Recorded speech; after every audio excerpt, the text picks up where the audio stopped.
All right. Hey, how's it going, everybody? Live stream looks like it's up and running. Hopefully, people will be joining me. So, I tried this last month and thought it would be a fun little thing to do just because I wanted to shake things up, wanted to do things a little bit different. Um, and so, uh, the goal behind this to with this was to initially last month was about forcing myself into the editing process again and getting back into it. And unfortunately, it seemed like it was kind of a dud because I was just sitting here by myself. Nobody really tuned in. A few people logged on, but that was it. I didn't really say much. Wasn't really talking about anything. And the reason for that is mainly because I had nothing to say. I was sitting here editing and working on edits to a chapter, and that's kind of boring, I think. Um, that being said, this stream is going to be a little different. I am broadcasting from. Oh, hey, Winifred, welcome, welcome. So I am broadcasting to both YouTube and Instagram simultaneously. So I've got one camera here, one camera right here, um, and so doing things a little bit different this week. This week I'm actually talking about um, some of the movies that I've been blessed to see over the last couple of weeks, last month or so. Just because movies play a big role in the way that my brain works when it comes to creative writing and what influences me. And so that's what I'm going to be talking about today. But before I jump into the content for this month's live stream on Forming Fantasy, a couple things I want to share. Um, First of all, if you are in the giving spirit, I know it's the season of giving, the holidays. But if you're in the mood to do so, there's a few days left before No Shave November wraps up. That's what this glorious beard is for.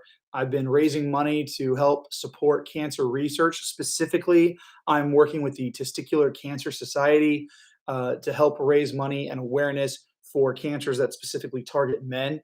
Um, and the reason for that is because um, I actually avoided uh, having to deal with these kinds of cancers early in my life, thanks to a very invasive surgery. But it's something that's near and dear to my heart. My grandfather died of cancer. Um, my I've had a few other family members who have passed away from cancer, um, and so we want to make sure that we're able to do what we can to fight this disease, whatever in whatever form it takes. So if you are wanting to do that, I'll have that link in the video description. It is no dash shave .org/members/ Garrett hyphen Jones. And so I will be posting that link in the video description as well. Also in the video description, you can find ways of being a channel supporter. Patreon is one of the best ways. You can be a donor for as little as $1 a month. So there's tiers of $1, $3, and $5 a month, and really easy. You get some really cool perks with that. You can also buy merch from my merch store on Teespring. I've got some cool posters. I've got some shirts. I've got a mug. So if you're interested in that, that would be great. And then always subscribing to my channel on YouTube, youtube.com/c/GKJ Publishing. So getting all of that out of the way, that's the first 4.5 minutes out of the next 55 and a half, I guess. So I want to talk about movies. So I'm a cinephile, and before people start freaking out about what that word means, literally it means lover of cinema or lover of movies. I love movies. They are my absolute passion. I'm not so much of a filmmaker. I mean, I do okay with what I do on YouTube, but I'm not a professional by any stretch of the imagination. Um, but I love movies. I grew up going to movies back in the 80s. And for me, it's still a big thing. Like, one of my favorite stories about going to the movies, um, actually took place about 21 years ago. So when the very first X-Men film was coming out, I got really stoked because I had been waiting for this movie for years as a kid. I loved X-Men. It was a big thing for me, and I was looking forward to it so much.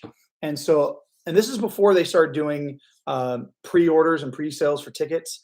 Going to the movies was, you'd have to wait in line for weeks, hours, whatever, just to get tickets and to make sure you got, a seat. Now you go to the movie theater, you can order online, a couple days in advance, a week in advance, month in advance, depending on how early they do sales. And then, you get to pick your seats, especially after the pandemic and things have started opening up. They want to be a little bit more careful, and that's I think that's kind of cool. It designates seats, and I like that. Ooh, snack of choice. It kind of depends. Most of the time, I'm going in there. If I get candy, it's going to be Red Vines, Milk Duds, maybe some Junior Mints, but definitely Milk Duds and Red Vines.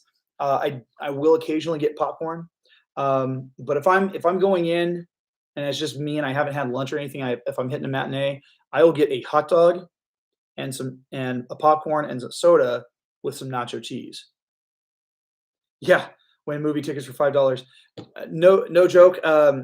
We actually had a theater back. It was a Cinemark owned theater here in Hanford, and it was a dollar theater. It was actually the original movie theater in Hanford, and then what would happen is the downtown theater and then Movies 8, which is our big Cinemark theater at our mall. When the movies were done playing there after about a month or two, they'd go to the dollar theater and you could get in for 50 cents on a matinee, a dollar for a regular evening show. Candy was still full price, but the tickets were really, really cheap. And I got to see a lot of cool movies up until like 2004, 2005 for super cheap. Uh, but yeah, so going back to my X-Men story, this is before you could pre-order tickets. I went into Movies 8. I had been collecting money from me and a bunch of friends, and I had enough to get 8 tickets or something like that. And I got the first printed tickets for X-Men in all of Hanford. We were talking like 30,000 people. I had like the first 8 tickets, and me and my friends, we went to go see it. Um, and then we hit Denny's afterwards and got some snacks. So it was really great. Yeah, it was a lot of fun. And I ended up seeing that. I ended up seeing X-Men in theaters six times over like 3 weeks. I mean, that's not nearly as much of a record as some people are doing. Like, last weekend was the opening of Ghostbusters Afterlife, and someone on social media said that they had seen it 7 times since opening day. And I'm like, dude, that's insane. I mean, like, I love Ghostbusters. I do need to see Afterlife again, but wow, 7 times in a weekend is insane. Um, that being said, I do want to talk about some of the movies that I've seen over the course of this last month, because they were really good. They're real. My brain thinks cinematically, and while I don't have the skills as a filmmaker to make that happen. I do like to talk about film. Um, and so I do have a column for my local paper. I post it on social media through Instagram, Twitter. It is called Filmaniacs, which is what the title for this video is based on. I'm the Filmaniac. I love films, as I keep saying. And so this column actually started a little over a year ago, and I kind of jumped into it. They were looking for some community pieces and for the paper, and I signed up with a film review column, and it's gotten so good that they've got me placed in not only my paper here, but the company that owns the paper. Their main base of operations is Santa Maria, California, out on the coast, and they've got me syndicated out there as well. So I'm in 2 different newspapers, plus online circulation. So that really is good. I'm trying to get out there a little bit more, but I'm officially paid to be a writer, so that's kind of fun. Um, yeah, and so over the last few months, I've seen some really decent movies. Some good, some okay, others, meh. Um, so I usually write them. They come out usually every Friday. My article for Ghostbusters Afterlife actually came out this last Wednesday, the day before Thanksgiving. So I was able to, get that out early, which is really fun. Article turned out really great. I'm not going to read the articles online. I think that's a little bit too much. But I gotta say, movies have always been a huge part of how I develop my stories because, especially like when I'm working on an action scene, I want it to feel as visually stimulating as I possibly can, even though it's in written form. I like those scenes to play out like something you would see on a movie screen. Um, People keep asking me like if I could have my books turned into a movie, who would I want, how would I want it done, stuff like that. And my go-to response is actually uh, I would actually like to have them turned into an animated series. That way you can do a little bit more. Animation's not as expensive as a live action film, but you can have a lot of fun with it. It's a really good medium, and I think it gets underplayed. It's underrated a lot of the time. And that's just me. Um, but the one of the things I think is interesting is that I draw from a variety of different sources. So like a lot of guys they won't ever cop to this, but I actually like rom-coms. And the reason for that is I like to look at the chemistry between the protagonists, the male and female lead, and I like to see how they bounce off of each other. And typically the stories have usually the same problems that play out. There's usually some kind of confusion or miscommunication, and that gets drawn out and protracted because the story needs to happen. Um, and but the I think the best thing for me in that is that I like to see what makes those characters really work for the audience. There's something very personable, very touching about them, and I like to incorporate that within my characters because, despite the fact that I don't write romance stories, I do have romantic relationships, romantic entanglements within the scope of what I write. For example, my first book, I have this really beautiful romance that kind of starts to blossom between two of my main characters, Gavin and Amara. And I mean, it's kind of almost like a love at first sight thing. I don't really believe in love at first sight, but I played it out because it seemed like it would work for these two characters, and they work well off of each other. Like as wise and as knowledgeable as Amara is, she doesn't have that worldly experience because she's kind of been stuck in her father's house, training and learning, and everything she knows is a theoretical understanding, theoretical knowledge. Gavin's experience is completely practical, very in the moment, very experiential, and so they encounter different. They encounter some of the same situations from different angles, and it's really interesting to see how that affects their interconnectedness, their relationship as characters. Um, and I draw that from rom-coms. Um, More often than not, I draw a lot from action movies, science fiction. I'm the kind of person that like I like to see if I like to take elements from science fiction and bring them into the fantasy world. I don't like to I will watch some fantasy, but for the most part, I tend to avoid it because I've said this multiple times. Um, I really try to avoid anything that might um, steal from somebody else's work. I don't like doing that. It really bothers me. Not because I'm worried about any plagiarism, and I'm not. It's more of I am. It's just I want to see something new, and I want to see what I can do with what I develop from my stuff. Um,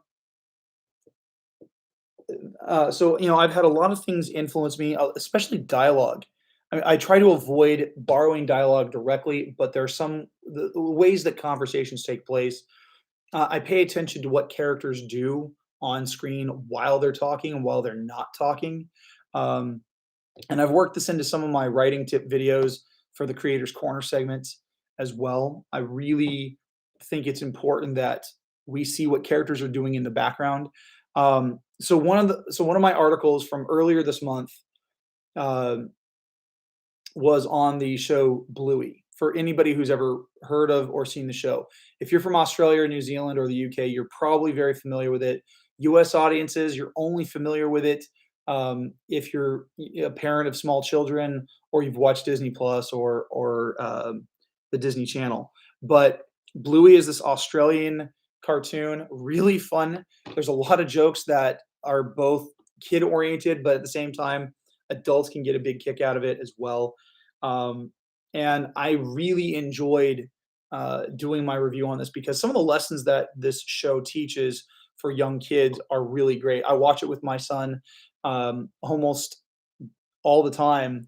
If we're not watching that, we're watching something else, usually a documentary or something that he picks because he's really into sea creatures and stuff. He's really on like a sea monster kick right now, which kind of works in. He loves sea creatures like squids and sharks and whales, and he likes dinosaurs. So now it's kind of mixing those two, and he's going for like he wants to watch things on like leviathans and kraken and and sea serpents and stuff like that. So he's getting a big kick out of it, but which is great because I'm drawing from that same information. I love folklore, I love mythology, and it just plays right into what I write.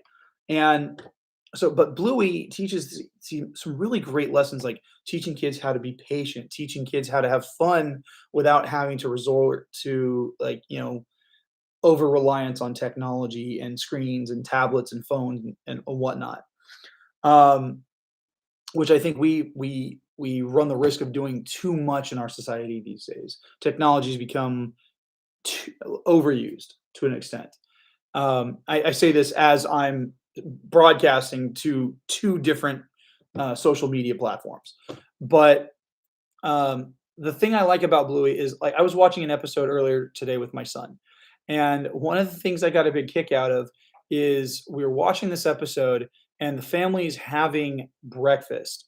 And while they're talking about inviting a new friend over for breakfast or this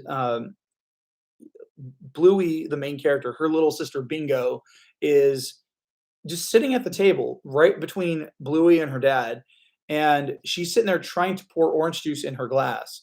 And you can see her lifting up the pitcher and trying to aim it towards the glass, and like she's completely unsteady. And like you're just waiting for her to knock something over, to spill something, and it doesn't happen.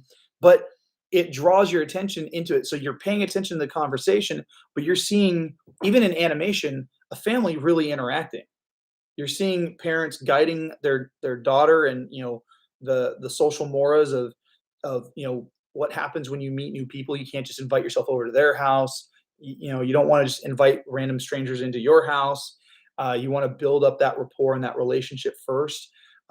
Meanwhile, their youngest daughter is struggling to pour orange juice into her glass, and you're just waiting for something to go wrong. And anybody who's a parent would be like, "Oh God, that's cringeworthy."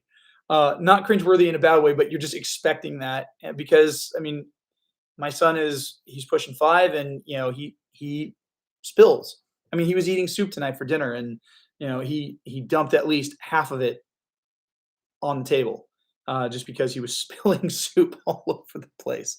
Um, so yeah, and so that's one of the that is one of the shows that I've talked about, or because I will do shows, I will talk about movies as well. Most of the time it's movies, but I will talk about TV series. Um, let's see what else. I did get to see Eternals. Now, a lot of people. One of the things I liked about it was very the pacing was different. A lot of critics panned Eternals. a lot of audience members panned Eternals. And I'll admit there are some flaws with the movie. There's no such thing as a perfect movie. There are some that come very, very, very close. I will admit that. But you're never going to find a perfect movie because it's movies are made by people. People are not perfect. However, Eternals did some things that I thought were really cool. I mean, yeah, it's got the smorgasbord of inclusivity wrapped up, in every single casting decision that was ever made. Um, and I get it. Studios push agendas, and I'm not here to talk about that. Um, I understand that a lot of people are saying that it was boring, that it was tedious, that it was slow. But the thing of it is that we're so I think we've gotten spoiled by the way that a lot of superhero movies have been made over the last 10 years, especially MCU movies. Movies in the MCU, they're very high paced or high speed, fast paced, very frenetic, especially the action sequences. There's so many quick cuts in the action. Like you see like almost like 35 cuts just for like one 15-second action piece. And it's bonkers how ballistic that filmmaking style is. I don't understand it. Like my favorite scenes in any movies are the ones where you see these really long takes where you see the camera setting things up, visually telling the story without the characters or the actors saying a thing. Um, One of my favorite uses of that was in the 2017 Murder on the Orient Express, uh, starring and directed by Kenneth Branagh. Now, one of the things I really like in that is that as Branagh's uh,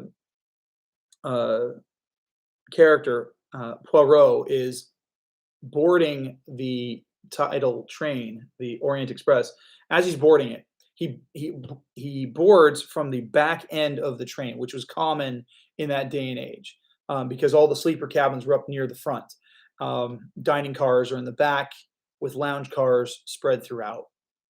And as he is going through, he meets every single character, and they all interact with him in different ways. And I think it's absolutely brilliant because the camera is actually on the outside of the train, and he's entering, and you see it follow him. And as it's it doesn't it does there's no quick cuts. It's a long take, and it's really really well done because you see the other characters interact with him. You see his interactions with the other characters, and you get a sense for who these characters are very, very quickly without any exposition, without any description, without any dialogue. Well, there is dialogue because the greetings and everything, but it's not the same as you would get in a full-on conversation. The other scene from that movie that I really liked was when Poirot is investigating the murder right after it happens. They've stopped. They're on the tracks. They're trying to get out of out of a snow in or an avalanche or whatever that kind of kept them from being able to go on. And as he is investigating the different cabins on the train, the camera is angled from above, and instead of just panning over to the next room, it actually pans down back into the passageway outside the rooms, moves over along and follows Poirot's head as he goes into the next one because it's this overhead view, this bird's eye view, and it's really brilliantly done because you see him moving section by section, very systematically paying attention to everything that's going on in the room, and it's really kind of a neat thing. So I like scenes like that because you get a little bit more awareness of the geography of the scene and what's happening. And as writers, it's our job. We need to convey what's actually physically present in the scene as we're writing it. And so that's one of the things that helps me. But getting back to Eternals, a lot of people didn't like Eternals because it was slow. The pacing was different. It was a slower paced, more methodical movie, and I actually appreciated that. I really appreciated that. because I mean, you're dealing with 10 major characters being thrown together for the first time. This wasn't like Avengers, the first Avengers from 2012, where you've had, you know, two Iron Man movies, a Thor movie, a Captain America movie, um, and an Incredible Hulk movie to be introduced to Iron Man, Rhodey, Happy Hogan, Pepper Potts, Captain America, um, Thor, Hawkeye, Black Widow. You don't have you didn't have that build up for Eternals. Eternals launches you into this zone where it's like, whoa, this is something completely new and different. And I kind of like the fact that Marvel is taking these risks. This feel while like I was really kind of put off by it. I had, I kind of got the same vibe I did back in 2013, 2014 when I found out about Guardians of the Galaxy. Because Guardians of the Galaxy was like, what? These are B stream characters. And come to find out, I didn't realize this that back in 2008, Iron Man was a B stream character. I would have considered him like an A list, hero character because he's been around for so long. Um, so I was really impressed that they've been doing this. They've been taking these risks. I mean, even the Ant Man movies, I didn't think Ant Man was going to be a good enough movie to carry it, and it works very well. But again, we're seeing a different tone because all these other movies have been very frenetic, very high octane, fast paced, action oriented, very quick, very very succinct in the way that they do things. Not counting the shows. The shows are they have to protract the story a little bit because they're doing things in 6, 7, 8, 9 episodes. Um, this is different because you're getting 10 major characters thrown at you all at once in a one-time shot, and at least two or three of them die or come close to it. Um, but the movie was good. I liked it. The special effects were pretty cool. Um, he had some decent characterizations. I still think it's a little weird that they cast Gemma Chan for the part of Circe when she's already been Minerva in Captain Marvel. I think it's like, come on, we could have found another actress, but I liked her in the role. It was different from what I've seen of her in the past. I mean, the only other two movies I've seen her in were Captain Marvel, which she plays, kind of a badass sniper with a gnarly attitude towards Earth, which I think is funny because in one MCU movie she's like, "This place is total crap hole," and Eternal she's like, "It's really beautiful." Um, and depending on what part of Earth you live on, it could be either way, I guess. Um, but the other movie I saw her in was playing Quintessa in one of the last Transformers movies, which I can't even tell you which one it was because by this point they all feel like the same thing. Once you get past number 2 or 3, it's just, ugh. Why do people keep letting Michael Bay make movies? I don't get it. I don't get it. I really don't. The guy's a moron. Anyway, um, so yeah, I liked Eternals. I thought it was good. It was different. Um,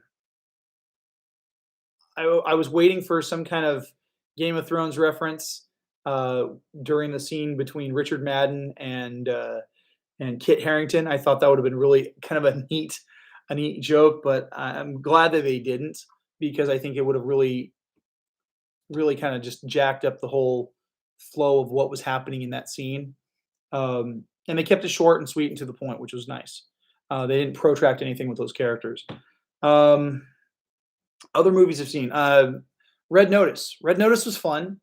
Um, I mean, you've got Gal Gadot, you've got Ryan Reynolds, and you've got Dwayne Johnson in this movie, and I liked it because, um,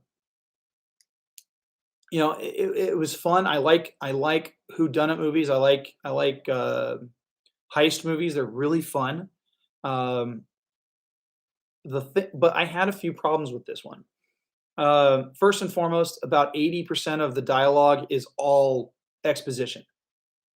It's all exposition. It's just characters basically telling each other and the audience what is going to happen or what has happened without actually showing it on screen. And it's really it's exhausting because then there's no actual storytelling happening. And you can actually see that there's very little to no storytelling. In fact, a lot of it was product placement. I mean, in one scene within the first 15-20 minutes of the film, you've got Ryan Reynolds drinking a glass of drinking a cocktail poured from a bottle of American or Aviation American gin, which is a company he used to own. Um, I'm pretty sure the iPhone he was working on was had service through Mint Mobile, which is his mobile company. Um, and then at one point, The Rock is drinking a cocktail made from tequila that is made by a company that he himself owns. So product placement galore. And then they kept name dropping iPhone, especially with regards to one of the antagonists in the film, which is weird because, like, for the longest time, Apple has been like, no bad guy, no villain in any movie can ever use an iPhone because we don't want our products associated with bad guys. It's like, okay, makes no sense, but whatever. Um, so it's kind of weird that, but I think the way that they got around that is that the bad guy was using an iPhone 8 and we're now on the 13. So whatever. It was fun, but I really wish they had actually allowed the camera to do more visual storytelling than anything else. It really felt like Dwayne Johnson was just playing Dwayne Johnson. Um, it really felt like Ryan Reynolds was just again playing himself and or Deadpool, which basically it's hard to decipher which of the where those characters end or begin. Um, and I do say though, Gal Gadot was a lot of fun to watch on screen. She's really charismatic. She's really fun to watch. She's easy on the eyes. That's for damn certain. Um, but I really enjoyed. Excuse me. I really enjoyed her character because she looked like she was having a lot of fun with it. It's always been my experience from when I did theater and stuff like that, and even when I write my villain characters, writing for or playing an antagonist is always going to be more fun than playing the hero because heroes are set by certain rules. They've got boundaries that they don't cross. Um, I mean, you see that being talked about in The Dark Knight during the interrogation scene between Batman and Joker, but playing villains can be a lot of fun because there are no boundaries. Villains can do pretty much whatever they want, and in their heads, they view themselves as the hero of their story. So that's something to consider. Um, what else? I did see Ghostbusters Afterlife. Ghostbusters Afterlife was oh my gosh, probably one of the best movies I've seen in the last 3 months. I think the only movie that comes really close to beating it in my mind is The Green Knight. The Green Knight was a fantastic movie. I'm a big fan of Arthurian Legend, so if you haven't seen Green Knight, it's out on DVD, it's out on digital. Get it, rent it, download it. I don't care what you've got to do.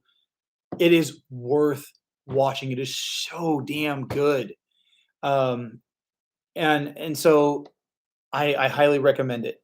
It's got great performances. Dev Patel, Barry Keoghan is in it. He's the guy from Eternals who might be playing the Joker or not in the new Batman movie. Um, Alicia Vikander's in it. She's fantastic. Joel Edgerton, which I thought was funny that they cast Joel Edgerton playing um, playing the Lord that hosts Dev Patel's Gowan, because in 2004's King Arthur, which had Clive Owen in it, Joel Edgerton actually plays Gowan in that film. So it's kind of funny that he's gone from playing Gowan to being the character that hosts Gowan on a Gowan centered Arthurian legend. Really kind of that's my little geek out right there. Um, I thought it was really fun. However, um, getting back to Ghostbusters Afterlife. Ghostbusters Afterlife was a great movie. If you are a fan of Ghostbusters, I mean a true fan, you're going to enjoy this. There is a lot of fan service. I will admit, and when I say fan service, I don't mean it in a negative light. I actually mean that this feels like a thank you letter, a love letter to the fans, written by Jason Reitman, who directed and co-wrote it. And um, Jason Reitman has come into his own as a director, as a filmmaker. If you've seen Juno, you know what I'm talking about. It's not one of my favorite films, but it was a good movie. Um, but I think it's great that he worked on this project because he was actually on set during the original filming of Ghostbusters. As a kid, his dad filmed the original too, and then he actually had a small part at the beginning of Ghostbusters 2, um, which was kind of neat. He plays this kid at a birthday party, which is funny. He's like, "My dad thinks you guys are full of crap," and it's funny that he's talking about that, and they're just like, "Jason."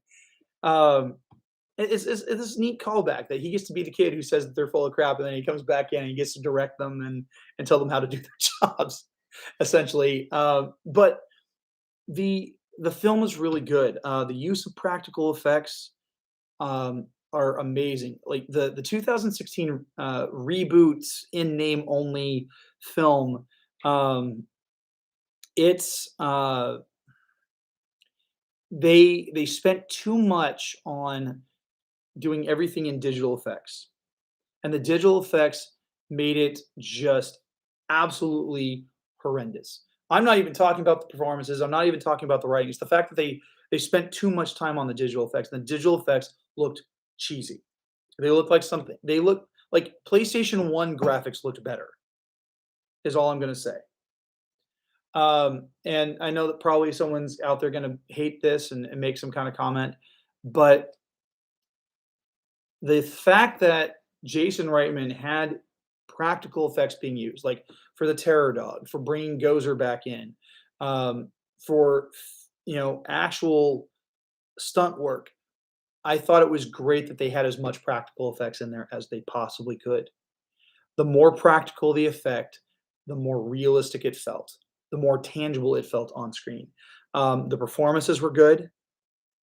Um, and I think there were some good character arcs across the board. I mean, um, I think Finn Wolfhard is he was just kind of playing a just he was playing a nonchalant teen, which is fine. And there was really no character arc for him. Same with the character Lucky. She's a fun character, but she's not really we don't get a whole lot of screen time with her. I mean, this film is definitely about McKenna Grace's character Phoebe and her budding friendship with um, Logan Kim's podcast, and also coming to just coming into her own and getting to know her grandfather. Not spoiling anything because it's been pretty much there. Everyone knows that she's a Spangler. But I think the way that they went about doing it was really good. The story is well written, and there's some issues that excuse me, issues that people have with the film. But I think overall it is a good movie. It's worth spending the money, even if you have to go see it either at a matinee or an evening showing. It's going to be worth seeing, um, just for the experience alone. Like I'm not the kind of person who gets super emotional during movies. Some movies I will. I mean, I'll be honest. I teared up during Avengers Endgame, obviously, because I love you 3000. That's always going to get me. Um, there are a few other movies I tear up at. This is one of them because it's such a powerful resolution to the ending of this film, and it caps it off and segues it very neatly into taking the story in a new direction, and I like that. I really think it was a lot of fun. What I really thought it was neat is the way that they went about. Now, a lot of people are like, "Well, why does Gozer show back up and we don't see a full on Stay Puft Marshmallow Man? How can we only see the mini Stay Puffs?" And while it's not directly referenced in the film, Dan Aykroyd has gone on record to say that the the 2009 Ghostbusters video game, um, which is set in 1991, be 2 years after the events of Ghostbusters 2 and several years before the events of this movie. He says that that is canon. Jason Reitman has said that that video game is canon. The video game was the scripting was actually written by Dan Aykroyd and Harold Ramis, who wrote the original two movies. So it's fun to have those elements in play. But here's the cool thing: is that unless you've played the video game or you've seen like all the cutscenes, uh, like a supercut of all the cutscenes on YouTube, you won't pick this up unless you've seen play that game or seen those videos. But basically, the events of Ghostbusters 2 are a side effect of Ivo Shandor's planning and everything that he was doing for the Gozer cult. Um, the He had this island in the middle of the Hudson, Shandor Island, and he was pumping different kinds of ectoplasm and slime, specifically a black slime, which is very caustic and opens portals to the ghost world. Um, and it's caustic and acidic to living tissue. But he was pumping various kinds of slime into the uh,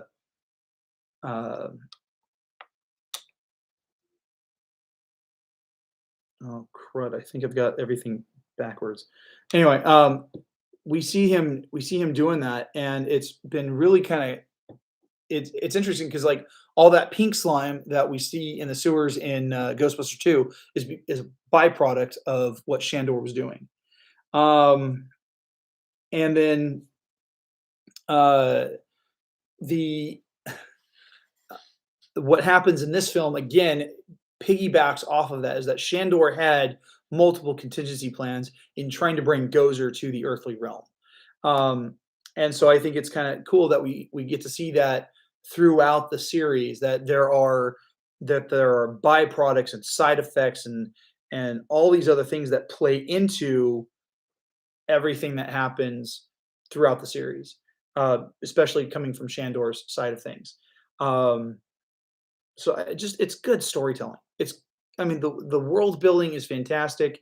It is just like there's a thought and detail that goes into everything. I mean, I was watching a video from last year on YouTube. It was Dan Aykroyd got to check out this group of they restore Hollywood vehicles, and they restored Ecto One, and they restored it not they didn't restore it to the Ghostbusters 2 standard. They restored it to the Ghostbusters 1 standard, which is what we actually see in Afterlife, although it's a little bit more beat to hell. Um, but the fun thing about that is that uh, they brought Dan Aykroyd in, and as he was talking with them, he was pointing out every single little gizmo and piece of tech that's in the car and on top of the car and on the side of the car, explaining what everything is, what it does, what its function is, and why it was installed.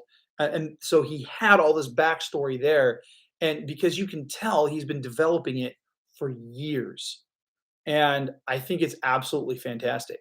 Um, and as far as writers and creators go, Dan Aykroyd is one of those writers and creators that I would love to pick his brain, especially when it comes to world building, because he has got so much going up in that noggin, um, and it's so cool. It's so cool how he goes and develops all this backstory for the characters and for everything that they do. Um, and it's a shame that we don't have Ramis around to help co-write anything more Ghostbusters related. That having been said, I think that the way that the film goes about um, paying homage to Harold Ramis was absolutely beautiful, absolutely perfect, and it's the reason why I teared up during the film. And so, even if you're just a casual fan of Ghostbusters, I say go check it out. It's definitely worth watching. Ignore what the critics, ignore what the media want to tell you. You know, so what if it doesn't if it doesn't support the 2016 one. Let's be honest, the 2016 version, which was in name only, absolute atrocious garbage. Not because of who they cast, well, partly because of who they cast, but just because it was not a good movie. It was not a good movie. Look, I'm gonna level with you guys. The way I look at going to see movies and the way picking what a good movie is versus what a bad movie is, you can tell the difference. It's like a banker or a cashier who knows the difference between real dollar bills and counterfeit. You're gonna be able to identify it because it just something feels off. Okay, bad movies, they feel off. You can tell they're bad. Now, some movies are made to be intentionally bad. Okay, that's going to happen. Some movies are going to be made to be intentionally bad, and they do it on purpose because there's something deeper there. But when it comes to good movies, you can tell the difference between a good movie and a bad movie. And I'll be honest with you, the 2016 Ghostbusters film, in name only, terrible film, hands down. Um, but but um, there are a lot of other movies that have been deemed good movies. They're fantastic movies. They set standards within the industry because of some kind of creative or artistic or technological thing they've accomplished. And personally, I don't enjoy them. I'm very very picky when it comes to movies.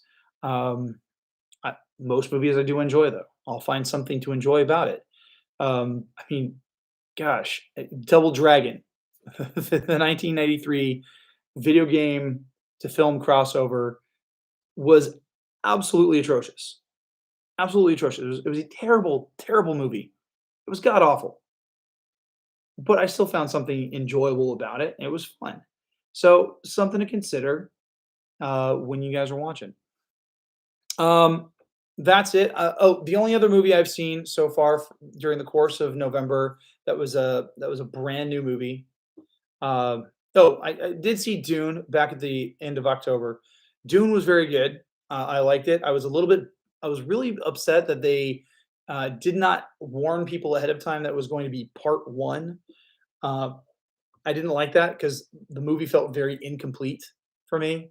I was going in thinking it was going to be just the one film, and I was good for like a 3.5 hour film. I was ready for that. I mean, I've sat through Peter Jackson. I know what I'm getting myself into. It's Dennis Villeneuve, but and I get that it's a different director, but I'm used to longer movies at this point. Um, but it was good cinematically. It was very good. Performances for the most part were decent. This is really the first movie I've ever seen with Timothy Chalamet. And I'm like, okay, he's good, I guess. I mean, we'll see how he does. Um, but I'm looking forward to the next part. I think it'll be great. My thought would have been like, if you know you're going to be breaking this into multiple parts, why not film all the parts simultaneously and get it done? It would have been far cheaper than having to go back in, film a whole new movie, then deal with reshoots, and then getting it out there because it takes 2 3 years to get a movie out, and it's really, I mean, especially if with everything that we've dealt with this last year. I mean, they had uh, stuff being previews being done for Black Widow back in 2019, and then it was supposed to come out last year, and they pushed it back, and they pushed it back, and they pushed it back. Then they set a release date for this year, and then they pushed it back until it was finally released, but not in theaters. Um, and so, like, I mean, and here's the funny thing is that Warner Brothers, who produced Dune, like they knew what they were getting themselves into. They knew that this was going to be a good movie. They have a stellar cast. They have a great director. Um, they have great cinematography. I don't know why they didn't just throw out the money to have the whole thing done in one shot and then just break it up over the next couple of years. It would have been so much easier. But I mean, they could have taken the Peter Jackson route. And that's what Peter Jackson did with Lord of the Rings and The Hobbit. Now, before you say anything about how the Hobbit should have been 3 films, you're absolutely right. You're absolutely right. I'm a teacher. I'm actually teaching The Hobbit in my language arts class right now with my students, and there's no way the 300-page book should have been turned into 3 2.5 hour long movies. That's way too many breaks. 2 movies, maybe, but that's pushing it. That's really pushing it. Um, but yeah, Lord of the Rings, I see what like but both Lord of the Rings and The Hobbit, though, Peter Jackson went in, kept his cast through the entire thing, filmed everything within a 12 to 13-month period, which is about 6 months longer than you usually take for a film. And then he began going through and doing all the post production stuff afterwards. So they were able to get reshoots done relatively quickly because everybody was still there. They didn't have to fly back in. They didn't have to do a whole lot with makeup or hairstyles or anything like that. They were able to go in and get it done, and done. And then they broke out the release and they protracted it over the course of the next 3 years. They could have done that same thing with Dune. And at least at that point, people would have been like, "Hey, we know what we're getting ourselves into." Um, we're almost coming up on time. We've got about 8 minutes left. Um, So I want to share a few things about what's coming up and what to expect during the month of December. So next week, so here's how this is going to play out. So uh, the next 3 weeks are going to be recorded episodes. Hopefully you're gonna enjoy them. Next week uh,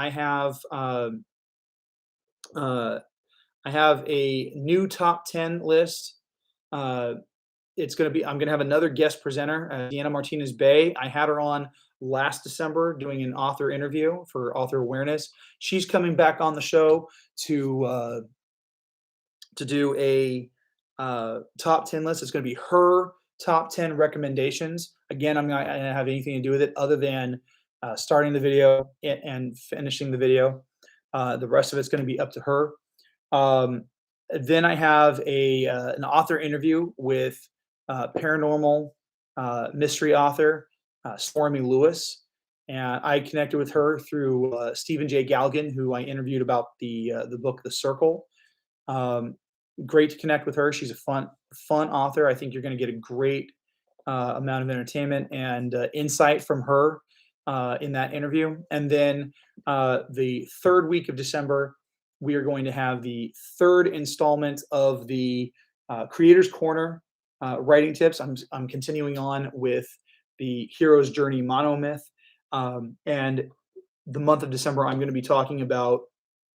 We're going to be talking about the call to action and the hero's refusal of the call or the rejection of the call, and we're going to see how those play into it. And again, my focus for that is looking at the original Star Wars film, so we can kind of break it down and see where the call to action actually happens, where the refusal of the call is, and we'll look at that in greater detail. Um, I'm really looking forward to it. The month of December is going to be a lot of fun. However, since Christmas falls on a Saturday, there will be no live stream on Christmas Day. That is just not going to happen. Not happening at all. I'm sleeping in. I'm going to be celebrating with my family. It's going to be a great Christmas. I'm looking forward to it.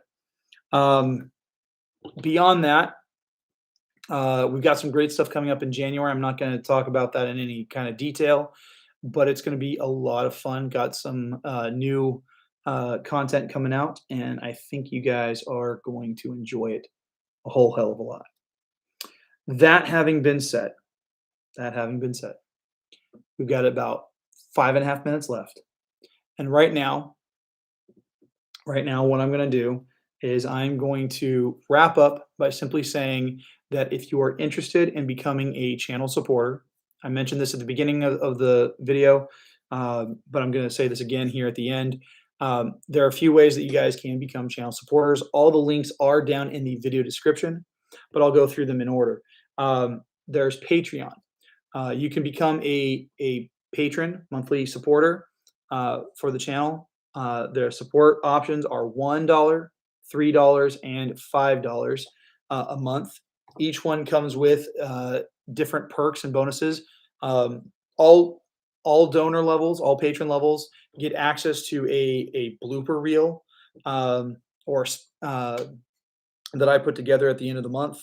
Although I'm changing that up because the bloopers haven't been as popular.